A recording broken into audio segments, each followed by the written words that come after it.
अस्सलाम वालेकुम। Programme night addition में हम आपको खुशामदीद कहते हैं। नाजरीन, दबाव की सियासत या फिर हिकमत अमली, गिरफ्तार करने की तैयारी या फिर नाअहल होने का खतरा। हुकूमत और पाकिस्तान तहरीक इंसाफ के दरमियान जो लफ्जी जंग है ये अरूज पर पहुंच चुकी है।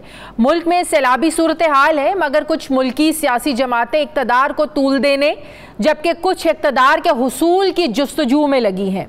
साबिक वज़ीर-ए-आज़म चेयरमैन तहरीक इंसाफ इमरान खान जलसों में हुकूमत और उन्हें लाने वालों को टफ टाइम दे रहे हैं। वो बार बार इलेक्शन कराने का मुतालबा करते हैं और ये भी कहते हैं कि अगर उन्हें दीवार से लगाया गया तो वो और ख़तरनाक हो जाएंगे।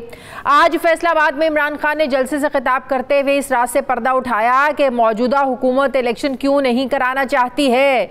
उन्होंने फौरी इलेक्शन ना कराने की दो वजूहात बताई कि हुक्मरान इंतखाबात से आखिर भाग क्यों रहे हैं। क्या कहा इमरान खान ने, देखिए। ये क्यों डरते हैं इलेक्शन से? ये डरते आपकी वजह से हैं। इनको पता है कि जब इलेक्शन हुआ इनका नाम और निशान मिट जाएगा। दूसरी वजह ये है कि नवंबर में नया आर्मी चीफ आने वाला है। जरदारी और नवाज शरीफ अपना आर्मी चीफ लाना चाहते हैं क्योंकि पैसा इन्होंने चोरी किया हुआ है। ये डरते हैं कि यहाँ कोई तकड़ा आर्मी चीफ आ गया, वो पूछेगा इनसे।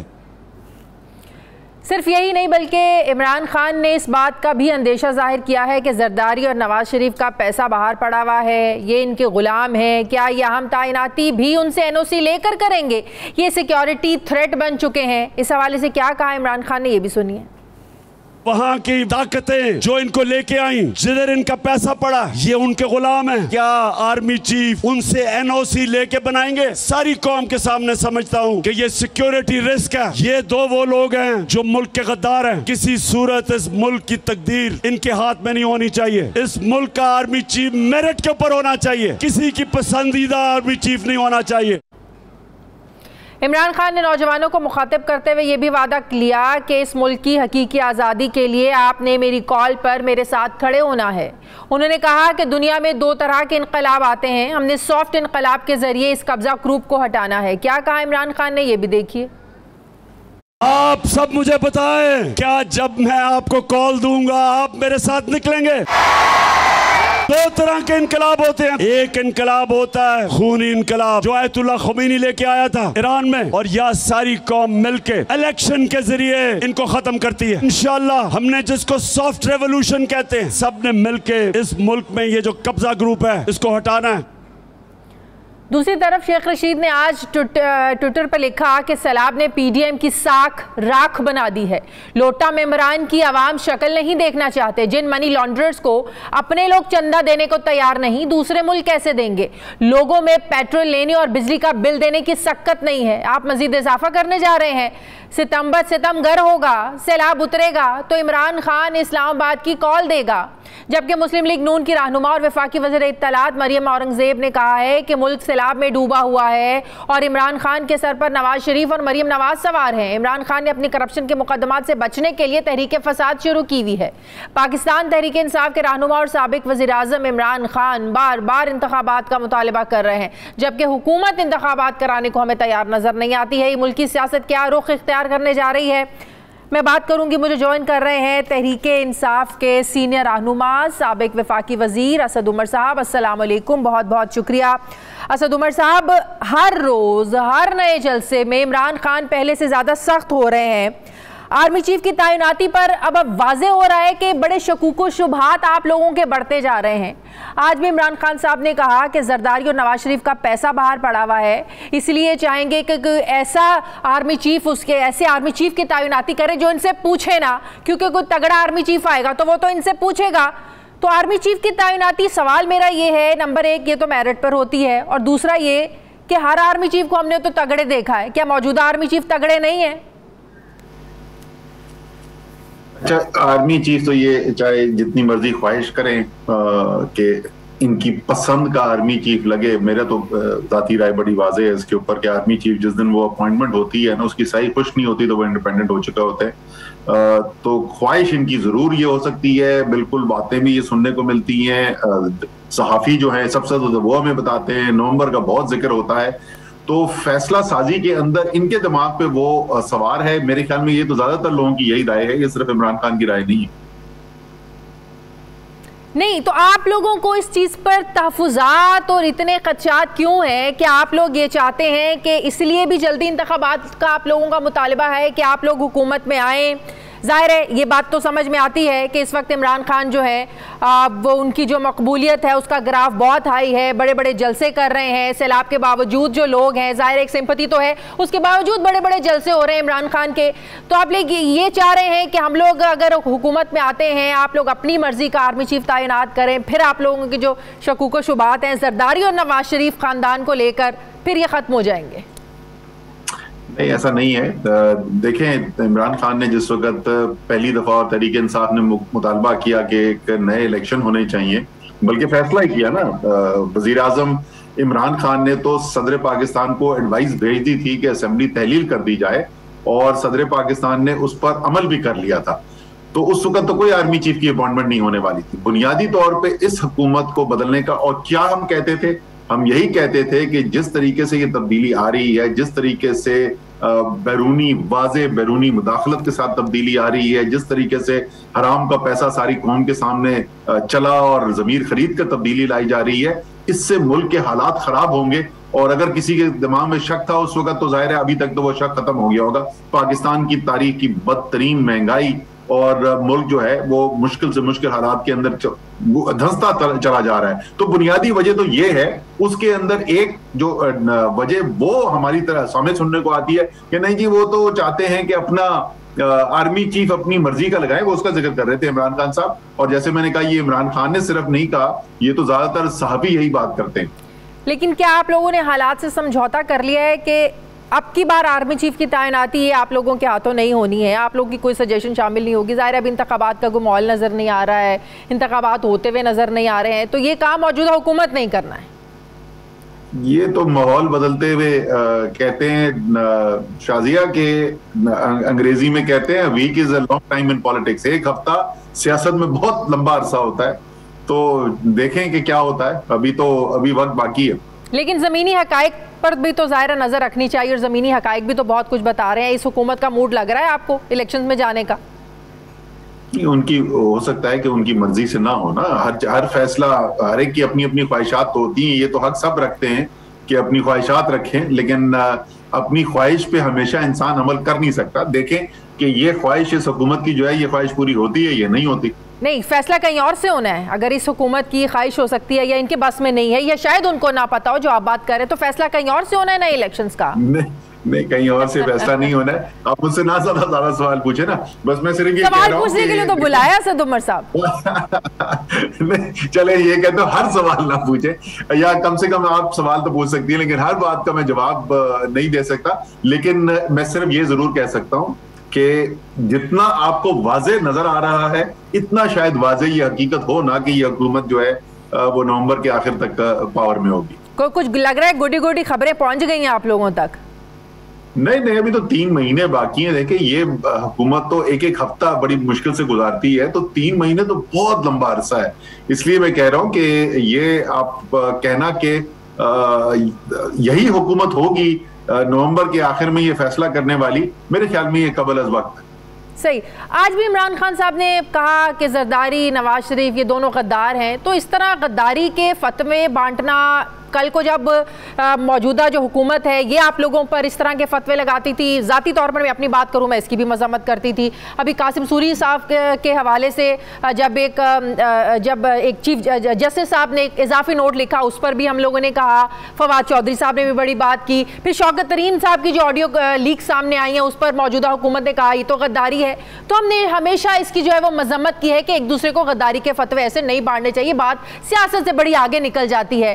तो इस सिलसिला रुकता क्यों नहीं है? क्यों इमरान खान साहब जो है वो इस तरह जब ऑपोजिशन में होते हैं और इस तरह गद्दारी की बातें करने लगते हैं? देखिए, जैसे आपने कहा कि गद्दार एक तो है ना कि तशबीहन गद्दार कहना, अल्फाज में गद्दार कहना, वो हमारी सियासी जुबान का हिस्सा है। और आप तो बहुत छोटी है, मुझे तो 70 की दिहाई से याद है, हम ये सुनते आए हैं।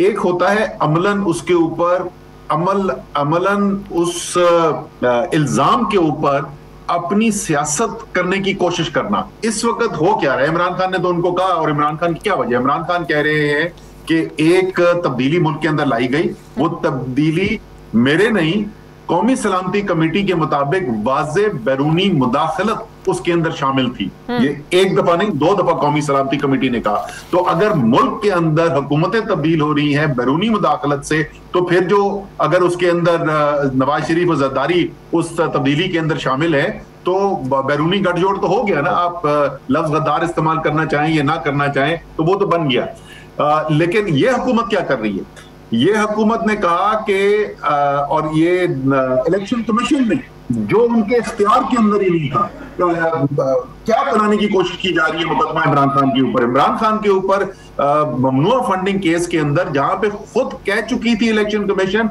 उससे एक पेशी पहले कि ये फॉरेन फंडिंग का केस ही नहीं है, ये ममनुआ फंडिंग का केस है, अपना फैसला लिख देती है।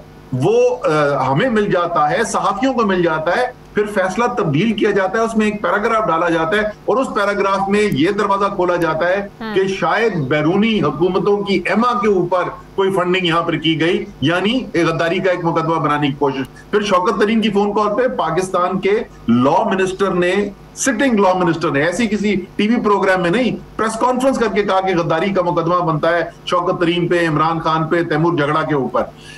तो माजरत के साथ इस वक्त अगर कोई वाकई में अमलन गद्दारी के लफ्ज इस्तेमाल करके उस पर सियासत करने की कोशिश कर रहा है तो वो तो पीडीएम है।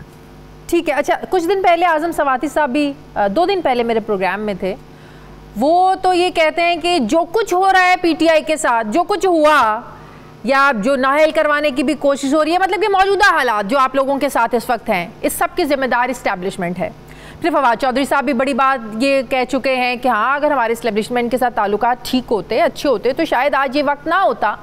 क्या ये उन सब की अपनी अपनी ज़ाती राय है या पूरी पार्टी ये समझती है, आप भी ये समझते हैं कि वाकई इस वक्त तहरीक इंसाफ जिन मुश्किलात में फंसी हुई है, इक़्तिदार से जिस तरह निकाला गया, जिन हालात में आज आप लोग हैं, अच्छे भले हुकूमत कर रहे थे, अपोजिशन में लाकर बिठा दिए गए, इस्टेब्लिशमेंट का ही किया धरा है सब कुछ? अच्छा, नहीं, आपने भी जो 2 मुझे इस वक्त बातें बताई, एक आजम स्वाति ने क्या कहा, दूसरा फवाद चौधरी ने क्या कहा, और दोनों के अंदर बहुत जमीन आसमान का फर्क है। एक ये है कि फवाद चौधरी का तजिया ये कहता है, और ये बिल्कुल शुरू के दिनों की बात है, अमेरिका में महीना हुआ था हुकूमत बदले हुए, और उन्होंने कहा कि अगर एस्टेब्लिशमेंट के साथ हमारे ताल्लुकात बहुत करीबी होते तो जो हमारे खिलाफ काम हो रहा था वो एस्टेब्लिशमेंट रोक देती। उनका ये तज्जिया था। आप कह रहे हैं आजम स्वाति ये कह रहे हैं कि किया है सारा एस्टेब्लिशमेंट ने, तो पहली बात तो ये दोनों जो स्टेटमेंट्स हैं ये बिल्कुल मुख्तलिफ स्टेटमेंट्स हैं। हमारी जो पोजीशन है इसके ऊपर, वो पोजीशन बड़ी वाज़ेह है। हमारी पोजीशन ये है कि ये तब्दीली जो लाई गई, इसके अंदर बराह रास्त जो पीडीएम के सियासतदान हैं, और वो भी चंद सियासतदान, ज्यादातर पीडीएम के लोगों को भी पता नहीं है कि हुई क्या है गेम। ये गेम बनाई गई, ये बाहर बैठ के बनाई गई, बैरूनी ताल्लुकात को इस्तेमाल किया गया, वाज़े बैरूनी मुदाखलत में दोबारा वो लफ्ज इस्तेमाल कर रहा हूं, नजर आई इसको करने के लिए, हराम का पैसा इसके अंदर इस्तेमाल हुआ और तब्दीली की गई। तो तहरीक इंसाफ का जो मौकफ है, जो ऑफिशियल मौकफ है, वो तो ये है। एस्टेब्लिशमेंट कैसे जिम्मेदार है इसमें? उनकी खामोशी को आप जुर्म समझते हैं? उनकी खामोशी को जिम्मेदार? मैं जैसे बोल रहा हूं ना कि कुछ लोगों का, कई लोगों का ये ख्याल है, जो फवाद चौधरी ने बात की कि अगर एस्टैब्लिशमेंट जो है वो भरपूर तरीके से दिफा करती तो ये शायद तब्दीली ना हो सकती। ये बहुत सारे लोग सोचते हैं, समझते हैं। तो आज 4 महीनों के बाद ये समझ में नहीं आया कि उन्होंने आप लोगों का दिफा क्यों नहीं किया? ये तो इसका जवाब तो वो देंगे, इसका जवाब हम तो नहीं देंगे, इसका तो जवाब वो देंगे।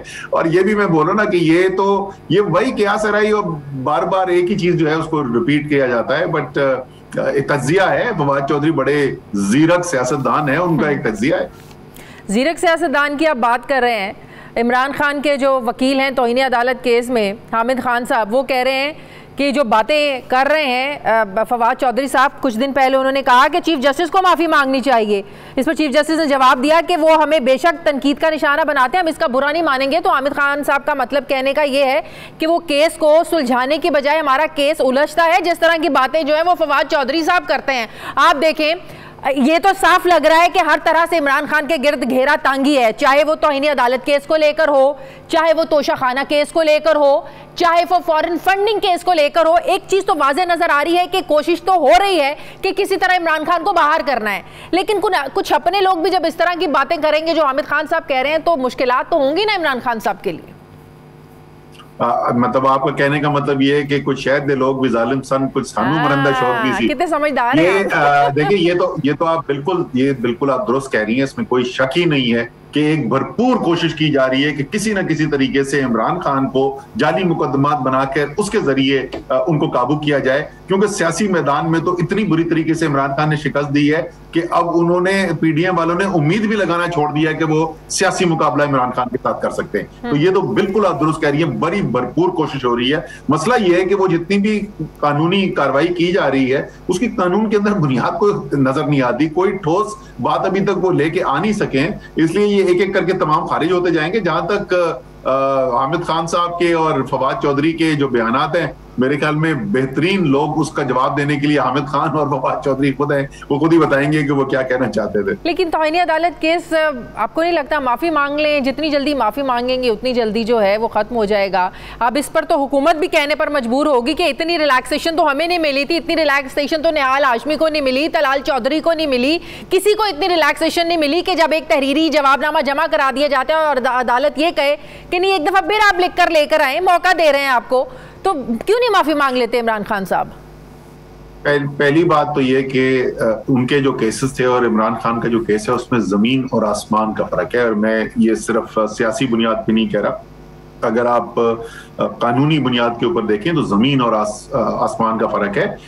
एक केस के अंदर इमरान खान कह रहे हैं कि हम आपके खिलाफ कानूनी कार्रवाई करेंगे, एक्शन लेंगे, जो उन्होंने किया, उन्होंने कंप्लेंट फाइल की, जो उनका कानूनी हक है। दूसरी केस में वो कह रहे थे तुम्हारे बच्चों का रहना मुश्किल कर देंगे हम पाकिस्तान के अंदर, सीधी खुली धमकियां दी जा रही थी। यही राना सनाउल्लाह साहब ने किया, by the way interior minister बैठे में, कोई उनके खिलाफ तौहीन अदालत में कन्विक्शन नहीं हुई। सब उनका वीडियो देख चुके हैं जिसमें वो पाकिस्तान के जजेस को कह रहे हैं कि जिसने भी नवाज शरीफ के खिलाफ फैसला किया तो आपने भी यहां रहना है, आपके बच्चों ने भी यहां रहना है और आपकी जिंदगी मुश्किल कर देंगे और घरों का घेराव करेंगे। ऐसी वाज़ेह धमकियां दी हुई हैं और वो मुअत्तल नहीं हुए।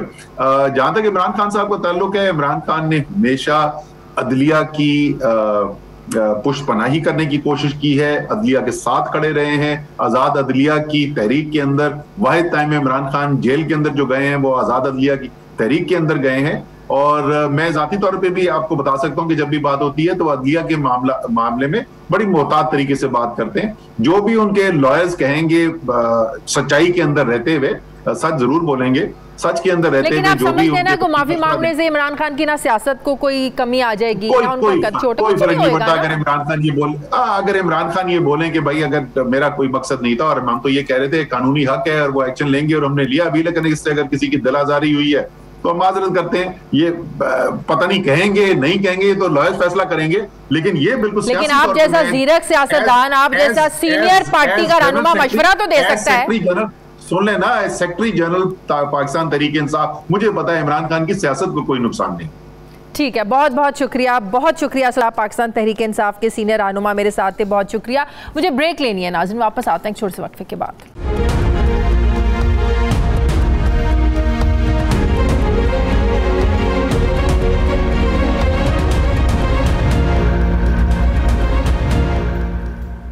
ब्रेक के बाद एक बार फिर से आपको खुशामदीद कहते हैं। सीनियर सहाफ़ी तज्ज़ियाकार मुजीबुर रहमान शामी साहब मुझे ज्वाइन कर रहे हैं। अस्सलाम वालेकुम, बहुत बहुत शुक्रिया।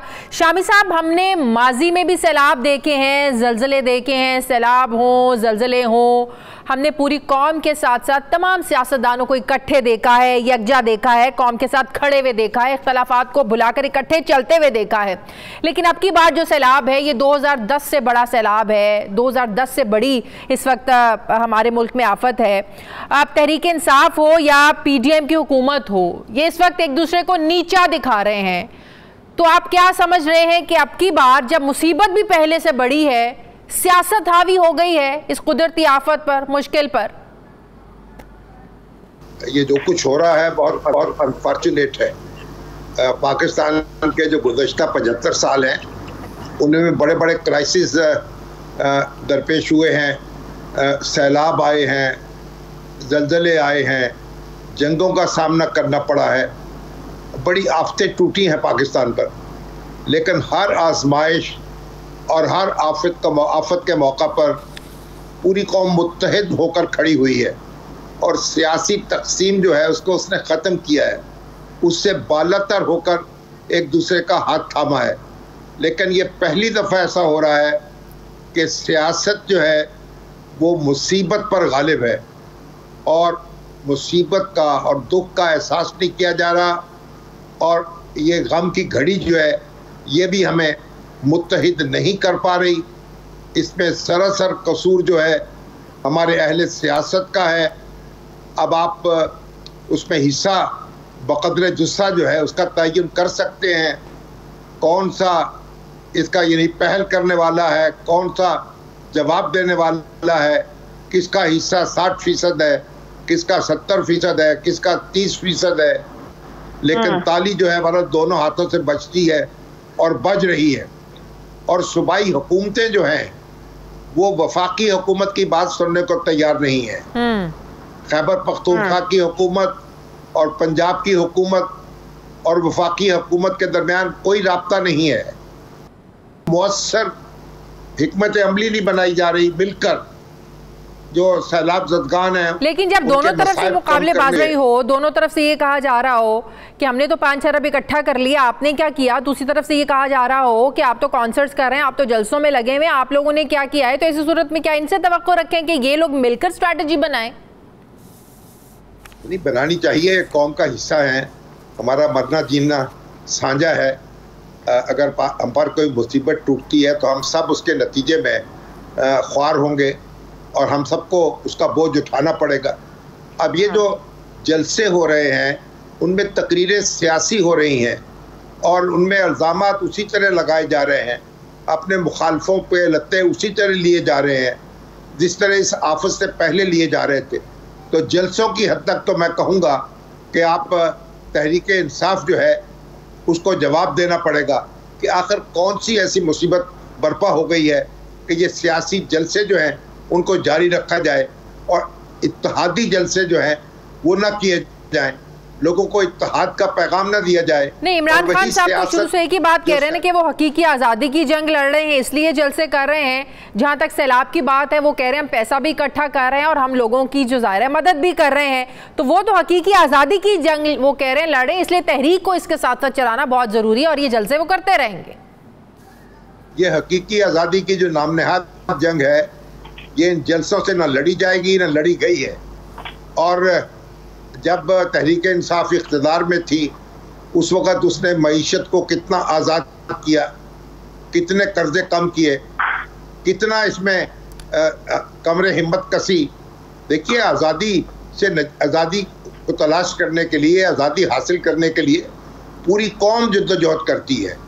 पूरी कौम को मुआशी तरक्की के रास्ते पर चलना होगा, खुद कफील बनाना होगा अपने आप को, तभी आप लोगों से भीख नहीं मांगेंगे, कशकोल लेकर नहीं फिरेंगे, आलमी इदारों के सामने आप शर्मिंदा नहीं होंगे।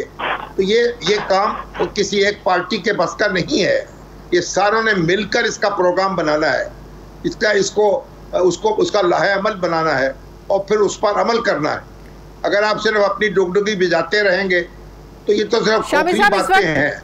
इमरान खान की नाअहलिया मौजू बनी हुई है, चाहे वो तौहीन अदालत केस को लेकर हो, फॉरेन फंडिंग का मामला हो, तोशाखाना केस को लेकर हो। एक चीज़ तो नज़र आ रही है कि हर तरफ से इमरान खान को घेरने की कोशिश हो रही है और तहरीक इंसाफ भी ये कह रही है, वो तो समझते हैं कि उनके खिलाफ साजिश हो रही है। आपको क्या लगता है कि उनका ये जो तहफ़्फ़ुज़ है या उनकी जो शिकायत है कि उनको मैदान से निकालने की, आउट करने की कोशिश हो रही है, जो इमरान खान भी बात करते हैं कि इलेक्शन के मैदान में ही हमारा मुकाबला नहीं कर सकते, टेक्निकल नॉट आउट ये मुझे करना चाहते हैं, तो आपको लगता है कि वाकई किसी ना किसी तरीके से इमरान खान को मैदान से ही निकालने की ये साजिश है? देखिए, पाकिस्तान में बहुत कुछ होता रहा है। पाकिस्तान में नवाज शरीफ साहब को नाअहल किया गया, जब वो वज़ीर आज़म थे तो उनके खिलाफ मुकदमा चला और उनके खिलाफ फैसला आया, उनको वज़ारत उज़्मा छोड़नी पड़ी और अब वो इस वक्त भी बैरून मुल्क हैं और उनके ऊपर मुकदमात हैं, उनके साथियों पर मुकदमात कायम किए गए, उनकी बेटी पर मुकदमात कायम किए गए, उनके भाई और भतीजों पर मुकदमे कायम किए गए, उनके रफ़ाका पर मुकदमे कायम किए गए। तो ये मुकदमे जो हैं उस वक्त तो कायम हुए और पीटीआई की हुकूमत में भी कायम हुए, उससे पहले भी कायम हुए और ख़ुद इमरान खान साहब दरख्वास्त लेकर सुप्रीम कोर्ट गए थे नवाज शरीफ साहब को नाअहल करने के लिए या नाअहल बनाने के लिए। तो ये तो हमारी सियासत का एक लंबा मामला है।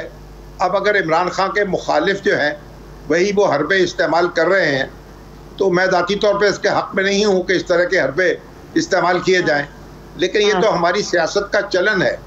ना इमरान खान ने किसी के साथ रियायत बरती और ना उनके मुखालिफ रियायत बरतेंगे।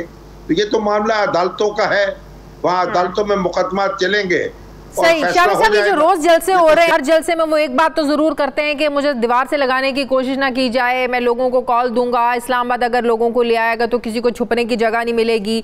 फिर वो अपनी उस वीडियो रिकॉर्ड की हुई उसका ज़रूर जिक्र करते हैं। 4 साजिशी जो लोग हैं उनका जिक्र ज़रूर करते हैं कि मैं लोगों से कहूँगा कि अगर मुझे कुछ हो गया तो उन 4 साजिशी जो लोग हैं जिन्होंने साजिश की है उनको ना छोड़ें। तो जिन 4 साजिशी कैरेक्टर्स का वो जिक्र करते हैं, आपको लगता है ये सिर्फ सियासतदानों के गिर्द ही वो बात कर रहे हैं या इशारे कहीं और इस्टेब्लिशमेंट की तरफ भी जाते हैं? ये तो खुद इमरान खान साहब भी बता सकते हैं, ये नाम उन्हीं के पास मौजूद है। उनको चाहिए कानून नाफिज करने वाले इदारों के सुपुर्द करें या अदालत के सुपुर्द कर दें, ताकि उन लोगों का पता चलाया जा सके और देखा जा सके कि इमरान खान साहब के खिलाफ साजिश क्या हुई थी या क्या हो रही है। अगर खुदा न खास्ता कोई नुकसान हो गया तो उसके बाद उन नामों को तलाश करने का क्या फ़ायदा होगा? बाद मर्ग बाबेला जो है उसका क्या फ़ायदा किसी को मिलेगा?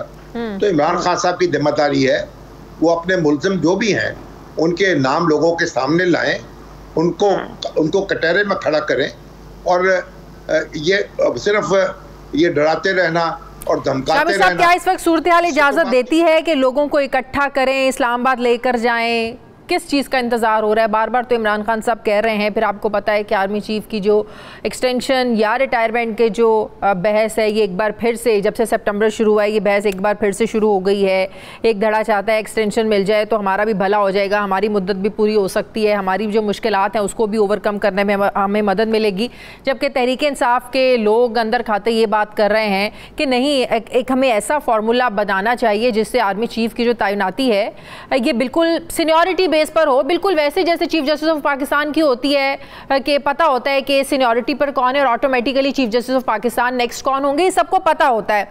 तो क्या हर तरफ से इसी चीज़ का नवंबर का तैनाती का इंतजार हो रहा है? फिर स्ट्रेटजी सबके सामने आएगी, खास कर इमरान खान साहब की। देखिए, आप परेशान ना हो, वो पहले भी उन्होंने ऐलान किया था कि मैं इस्लामाबाद जाऊंगा और फिर वो मार्च इस्लामाबाद जा भी रहा था। फिर उसके बाद क्या हुआ, क्या नतीजा निकला?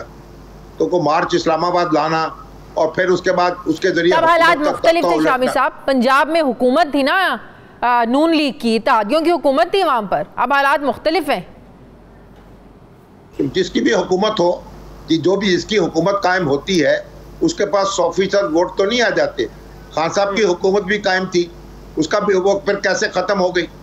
अगर हुकूमत ताकत दे देती है बहुत ज़्यादा तो फिर आपकी हुकूमत कैसे ख़त्म हो गई? हुकूमत में हो या अपोजिशन में हो, किसी के पास भी वीटो नहीं है। गुज़श्ता इंतखाबात में खान साहब की पार्टी ने 32% वोट लिए थे, उनके मुखालफों ने जो आज बरसरे इक़्तिदार हैं 68% वोट लिए थे। अब आप ये नहीं कह सकते कि किसी के 100% वोट किसी के पास आ गए हैं। तो सारी ताकतें मौजूद हैं, सियासी जमातें मौजूद हैं, उनकी जड़ें अवाम में मौजूद हैं। वो किसी के पास ये मामला नहीं है कि वो टहलता हुआ आए और इस्लामाबाद पहुंचकर इक़्तिदार पर कब्जा कर ले, ऐसा मुमकिन नहीं होगा। और जो ऐसा करने की कोशिश करेगा वो अपनी राह खोटी करेगा। पहले भी जो लॉन्ग मार्च था उसने खान साहब की सियासत को सदमा पहुंचाया था, और अब भी कोई काविश जो होगी उसे सदमा पहुंचेगा। आर्मी चीफ कोई हो और कोई सीनियर तक मोस्ट हो या जूनियर हो, इससे कोई फर्क नहीं पड़ता। ये हुकूमत जो है वो कानून के और दस्तूर के सहारे खड़ी है, आर्मी चीफ के सहारे नहीं खड़ी। और मुमलकत के सारे अदारे जो हैं, ठीक है, वो हुकूमत की हिफाजत करने के पाबंद हैं। खान साहब को इंतखाबात का रास्ता इख्तियार करना चाहिए, इसी पर वो जोर भी देते रहते हैं। बहुत बहुत शुक्रिया सीनियर सहाफ़ी तदार मुजीबुर रहमान शामी साहब मेरे साथ थे। मुझे ब्रेक लेनी है नाज़रीन, वापस आते हैं वक्फे के बाद।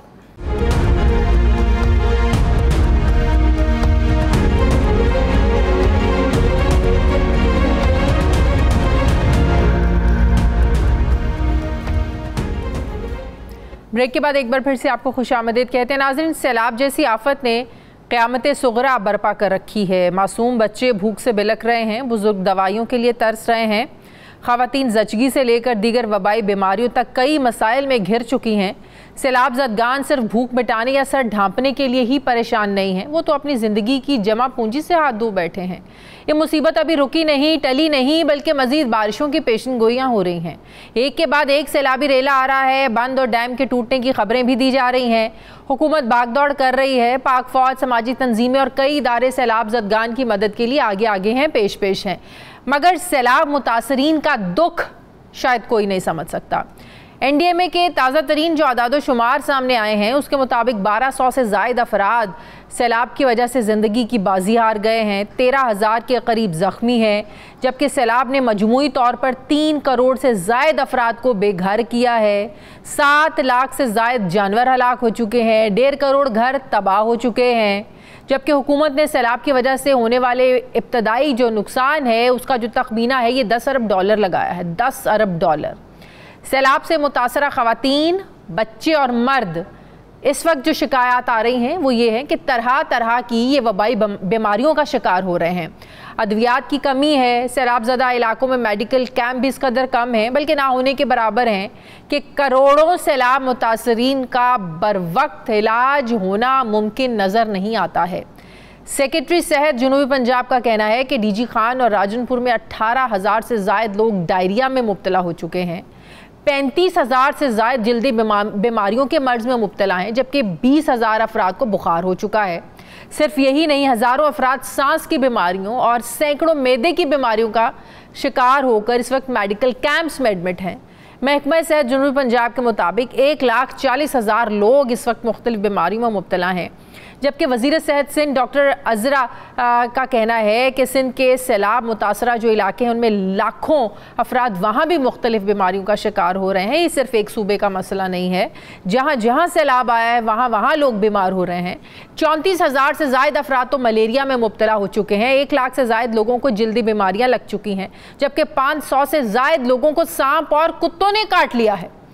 डॉक्टर अज़रा ये कहती हैं कि शेल्टर कैंपों में 47,000 से ज़ायद हमला ख़वातीन हैं। दूसरी तरफ अक़वाम मुत्तहिदा के इदारे के मुताबिक सैलाब से मुतासरा इलाकों में 6.5 लाख हमला ख़वातीन है, जिसमें से 73,000 ख़वातीन के यहाँ ये जो महीना चल रहा है इस महीने में बच्चे की पैदाइश मतवक्के है।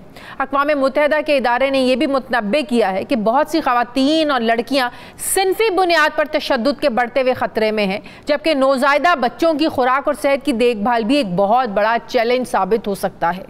सैलाब की दीगर तबाहकारियों के साथ साथ बीमारियों के फैलाव से जो तशवीश पैदा हो रही है, ये बहुत अलार्मिंग सिचुएशन है। मैं बात करूँगी, मुझे ज्वाइन कर रहे हैं president Pakistan society of internal medicine doctor Javed Akram साहब। अस्सलाम वालेकुम, बहुत बहुत शुक्रिया डॉक्टर साहब आपका।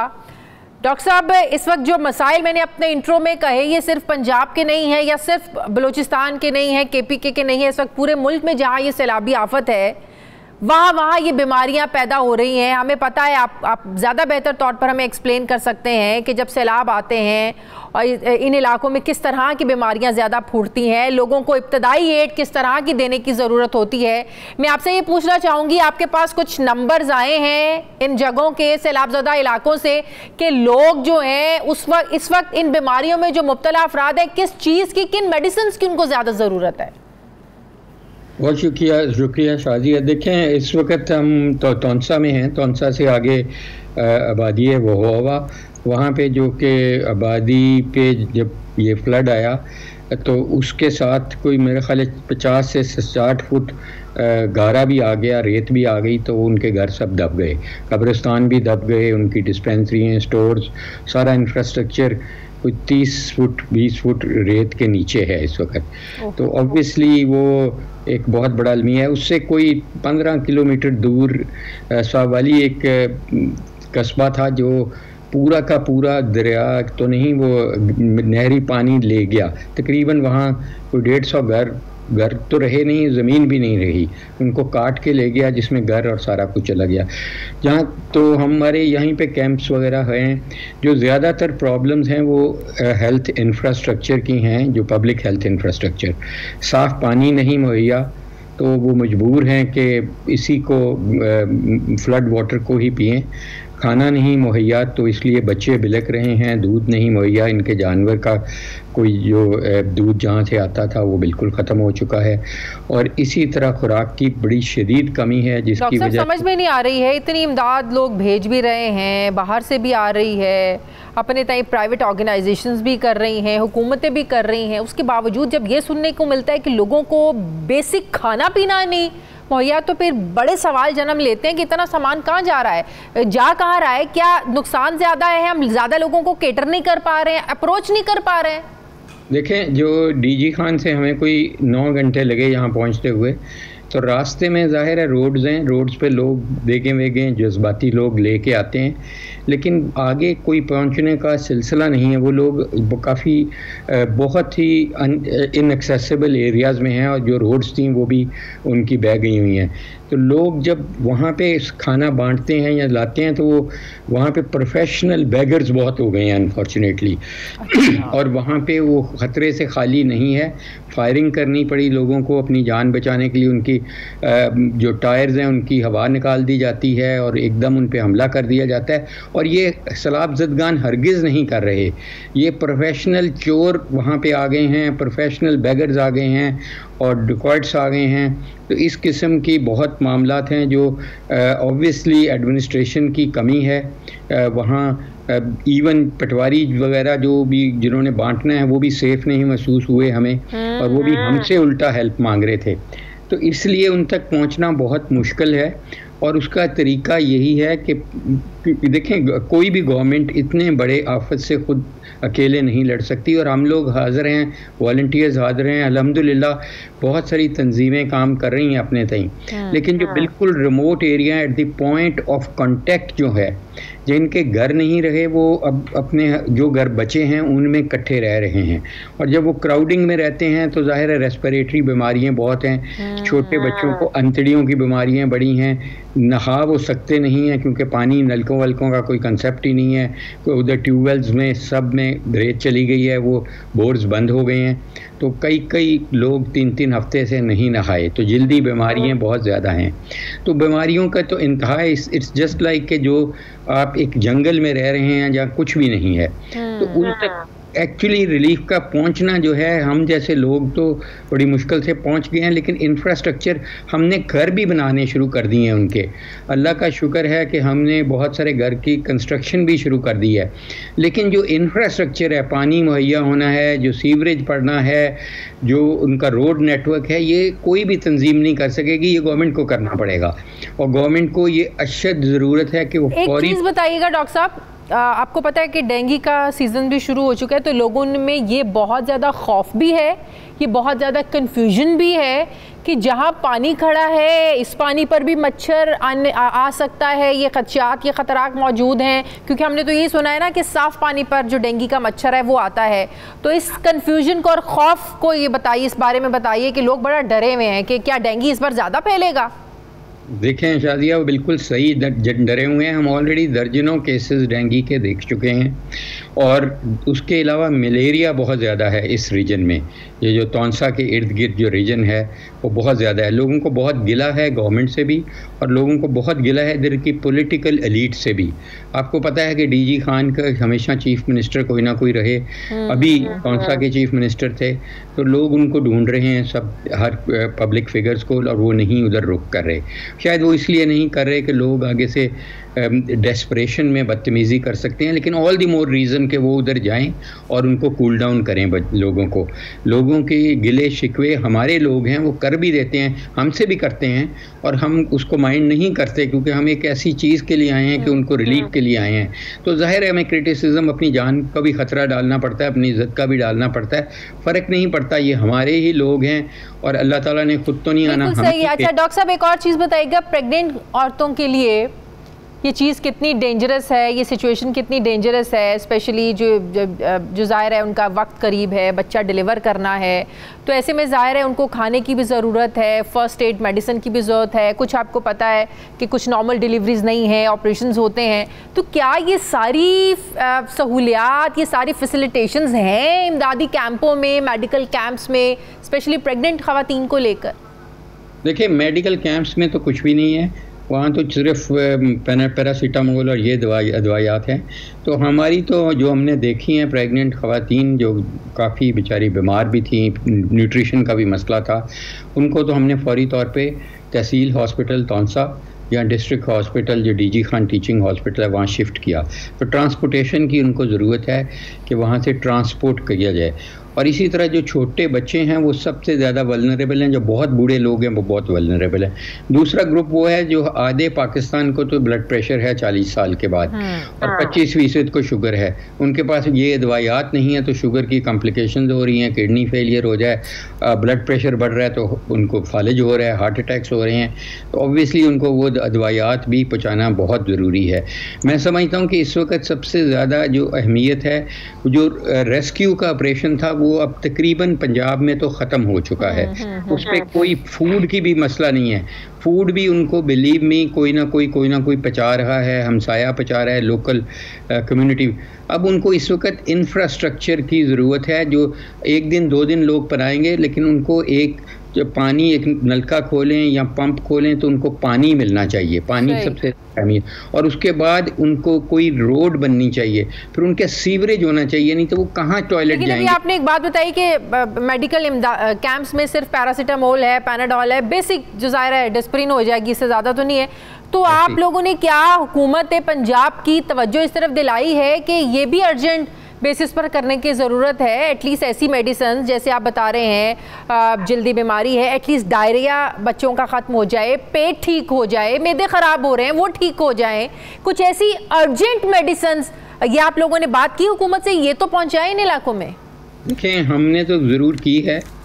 असल चीज़ ये है कि देखें, अल्हम्दुलिल्लाह अच्छी चीज़ ये है पाकिस्तान में कि लोग NGOs और जो मुखैर हजरात हैं वो करना चाहते हैं। बिलीव मी कि अल्लाह ताला की मर्ज़ी से ये फ्लड आया, उसकी मर्ज़ी के बगैर तो नहीं आ सकता। बिल्कुल। लेकिन मर्ज़ी भी उसकी इसलिए कि वो आजमाइश है आपकी और मेरी कि आप प्रोग्राम करती हैं कि नहीं, और मैं कुछ डॉक्टर होके कुछ करता हूँ या मैं सिर्फ TV पे देख के कंडेम करता रहता हूँ चीज़ें। तो इसलिए अमली चीज़ की ज़रूरत है और हुकूमत को सबसे पहले ये चाहिए कि यहाँ बिल्कुल कोऑर्डिनेशन कोई नहीं है, हर कोई अपने अपने तरीके से कर रहा है और ज़्यादातर वो it is going to waste. तो कोई स्ट्रेटजी नहीं है, नेशनल स्ट्रेटजी या प्रोविंशियल स्ट्रेटजी या डिस्ट्रिक्ट वाइज एक स्ट्रेटजी का होना ज़रूरी है, उसके अंदर हम लोग सब काम करें। अगर हम डॉक्टर्स हैं तो हमें डॉक्टरी करने दी जाए, हमसे रोडें ना बनवाई जाएँ। इसी तरह मैं समझता हूँ कि ये एक नेशनल लेवल पे या प्रोविंशियल लेवल पे ये मीटिंग ज़रूर होनी चाहिए, जहाँ पे पूल अप ये रिसोर्सेज होनी चाहिए और उनको उनकी बेस्ट यूजेज हो ताकि आउटपुट मैक्सिमाइज की जा सके। तो ये कोऑर्डिनेशन का बहुत ज़्यादा फुकदान है अनफॉर्चुनेटली। ठीक है, बहुत बहुत शुक्रिया। डॉक्टर जावेद अकरम साहब मेरे साथ थे। नाज़रीन, प्रोग्राम का वक्त खत्म हो गया, फीडबैक ज़रूर दीजिएगा, अपना ख्याल रखिएगा, मुझे इजाज़त दीजिए, अल्लाह हाफिज़।